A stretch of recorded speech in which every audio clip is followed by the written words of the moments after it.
മടി അതില്ലാത്ത മനുഷ്യർ ഈ ലോകത്ത് ആരെങ്കിലും ഉണ്ടോ? ഇല്ലെന്ന് ആരെങ്കിലും പറയുന്നെങ്കിൽ അത് പച്ചക്കള്ളതാണ്.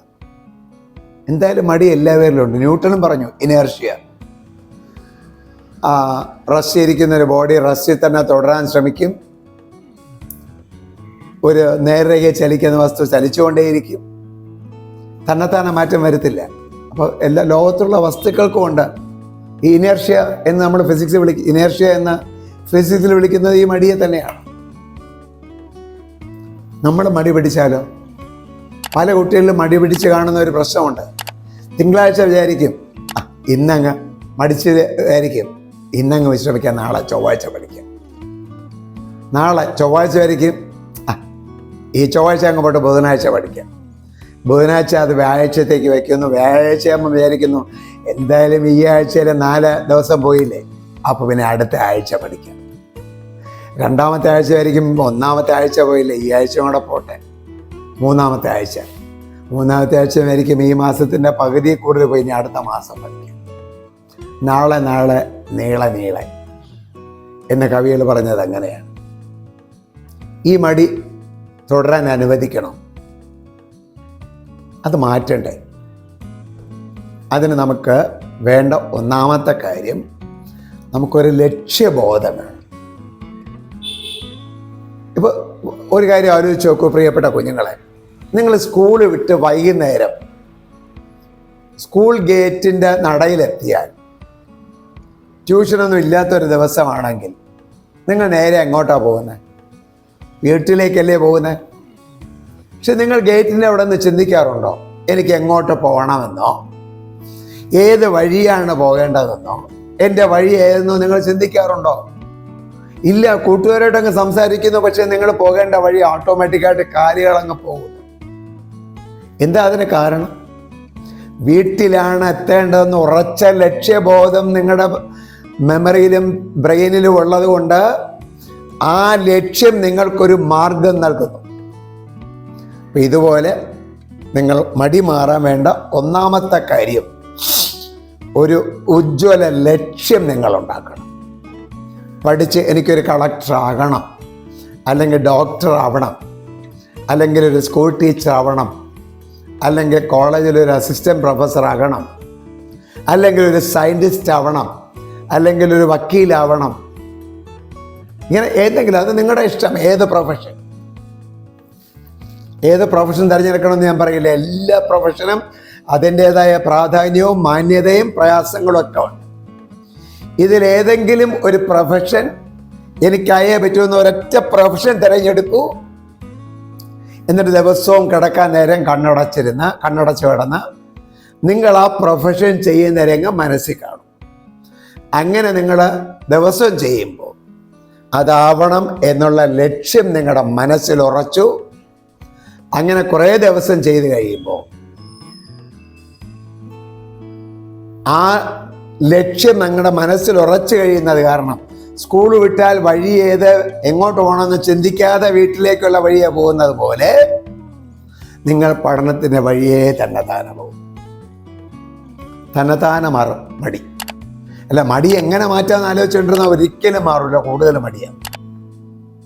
മടിയെന്ന വാക്കിനെ കുറിച്ചേ ചിന്തിക്കരുത്. പകരം ഒരു ലക്ഷ്യബോധം ഉണ്ടാക്കൂ. ആ ലക്ഷ്യത്തിലെത്താനുള്ള പ്രവർത്തനങ്ങൾ ആസൂത്രണം ചെയ്യൂ. ആ പ്രവർത്തനങ്ങൾ ചെയ്യൂ. ദിവസം ചിട്ടയായിട്ട് ഒരു ടൈം ടേബിൾ ഉണ്ടാക്കൂ. ടൈം ടേബിൾ ഉണ്ടാക്കാൻ വളരെ എളുപ്പമാണ്, പക്ഷെ അത് എക്സിക്യൂട്ട് ചെയ്യാൻ പ്രയാസമാണ്. ആ ഉണ്ടാക്കിയ ടൈം ടേബിൾ അതേപടി പരിപാലിച്ച് വർക്ക് ചെയ്യും. ഇനി പഠിക്കാനെന്നുള്ള ആളല്ല എങ്കിൽ, നിങ്ങൾക്ക് ഒരു ജോലിയും ഇല്ലാതെ ഒരു ദിവസം അലസത ബാധിച്ചെങ്കിൽ ഒരു കാര്യം ചെയ്യൂ.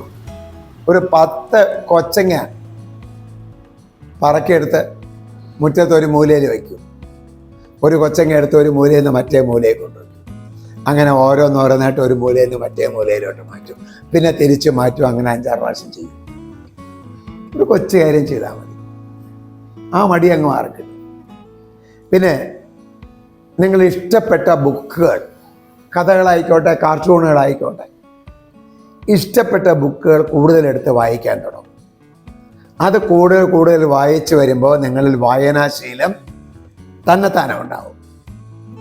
ഈ വായനാശീലം കൂടുമ്പോൾ മടി അവിടെ നിന്ന് മാറിത്തരും. പകരം അങ്ങനെ വായനാശീലം രൂഢമൂലമാകുമ്പോൾ പല വിധത്തിലുള്ള ബുക്കുകളും വായിക്കാൻ നിങ്ങൾക്ക് തന്നെത്താനെ തോന്നും. ആദ്യമേ ഏതെങ്കിലും ബുക്കുകൾ എടുത്ത് വായിക്കണം. നിങ്ങൾക്ക് ഏറ്റവും ഇഷ്ടപ്പെട്ട തരം ബുക്ക് മാത്രം സെലക്ട് ചെയ്ത്, അത് കഥയാവട്ടെ, കവിതയാവട്ടെ, കാർട്ടൂൺ ആവട്ടെ. കൊച്ചുകുട്ടികൾക്കൊക്കെ ഒരു പഴയ കാർട്ടൂൺ കഥകളായിരിക്കും ഇഷ്ടം. അത് മലയാളത്തിലോ ഇംഗ്ലീഷിലോ ഒക്കെ ആയിക്കോട്ടെ. അത്തരം കഥകളൊക്കെ ഒന്ന് വായിച്ച് തുടങ്ങി അതൊരുപാട് വായിക്കുമ്പോൾ ഉണ്ടാകുന്ന ഈ വായനാശീലം മറ്റ് വായനകളിലോട്ട് നിങ്ങളെ എത്തിക്കും. പിന്നെ പ്രശസ്തരായ മറ്റ് പലരുടെയും ജീവിത കഥകൾ, ആത്മകഥകളൊക്കെ നിങ്ങൾ വായിക്കണം. അതൊക്കെ വായിക്കുമ്പോൾ എത്ര പാടുപെട്ടാണ് അവർ ഓരോ കണ്ടുപിടുത്തം നടത്തിയതെന്ന് നിങ്ങൾക്ക് മനസ്സിലാവും. ഒരു സയന്റിസ്റ്റും ഒന്നാമത്തെ അറ്റംപ്റ്റിൽ നല്ല കാര്യം വിജയിച്ചിട്ടില്ല. വൈദ്യുതി കണ്ടുപിടിച്ച ഫാരഡെ ആദ്യത്തെ പരീക്ഷണങ്ങളെല്ലാം കനത്ത പരാജയമാണ് നേരിട്ടത്. പല പ്രാവശ്യം ആവർത്തിച്ച് പിന്നീടാണ് വിജയത്തിലെത്തിയത്. ഫിലമെന്റ് ലാമ്പ് കണ്ടുപിടിച്ച എഡിസൺ 1000-ലധികം പ്രാവശ്യം ശ്രമിച്ചിട്ടില്ലേ ഒരു നല്ല ഫിലമെന്റ് ലാമ്പ് കണ്ടുപിടിച്ചത്. അപ്പോൾ നിങ്ങളും നിങ്ങളുടെ ലക്ഷ്യം സാക്ഷാത്കരിക്കപ്പെടുന്നത് വരെ ചെറിയ പരാജയങ്ങളെ കണ്ട് ഭയക്കാതെ ആ വിജയത്തിന് വേണ്ടി കഠിനമായി പ്രവർത്തിക്കും. ചിലന്തി വല കിട്ടുന്ന കണ്ടിട്ടില്ലേ? ഒന്നാമത്തെ അറ്റംപ്റ്റിൽ അത് പലപ്പോഴും പൊട്ടിപ്പോകും, രണ്ടാമതും പൊട്ടിപ്പോകും. പക്ഷെ പൊട്ടിപ്പോയി എന്ന് കരുതി ചിലന്തി വല കെട്ടുന്ന നിർത്തുന്നില്ല. അങ്ങനെ 8-10 പ്രാവശ്യം ശ്രമിക്കുമ്പോഴാണ് ഒരു ചിലന്തി ഒരു വല പൂർത്തിയാക്കുന്നത്. ഒരു ചിലന്തിയും ഒന്നാമത്തെ അറ്റംപ്റ്റിൽ ഇന്ന് വരെ വല കെട്ടി പൂർത്തിയാക്കിയിട്ടില്ല. കൊച്ചു കുഞ്ഞുങ്ങൾ നടക്കാൻ പഠിക്കുമ്പോൾ ആദ്യത്തെ വീഴ്ചയിൽ വീഴും, ആദ്യത്തെ നടത്തത്തിൽ വീഴും.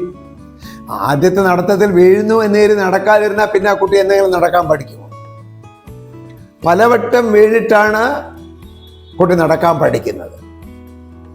ഇങ്ങനെ കുറേ തെറ്റുകളിൽ, കുറേ പരാജയങ്ങളിൽ നിന്നാണ് ശരികളുണ്ടാകുന്നത്.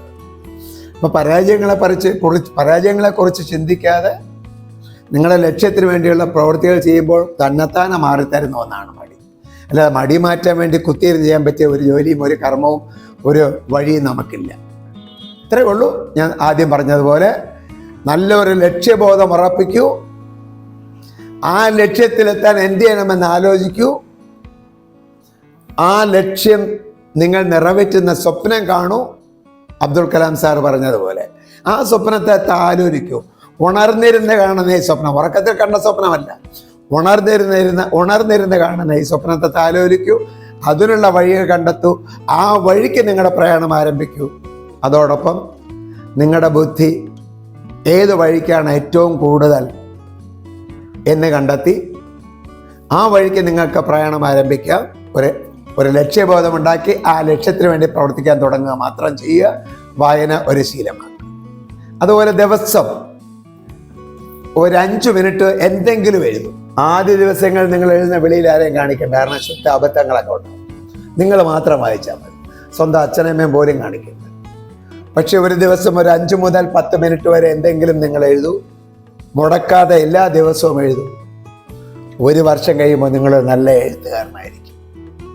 എഴുത്തുകാർ പലരും ജനിച്ചത് ഇങ്ങനെയാണ്. അവർ ജനിച്ച ഉടനെ ഒരു ദിവസം കൊണ്ട് പെട്ടെന്ന് ഒരു എഴുത്തുകാരനായതല്ല.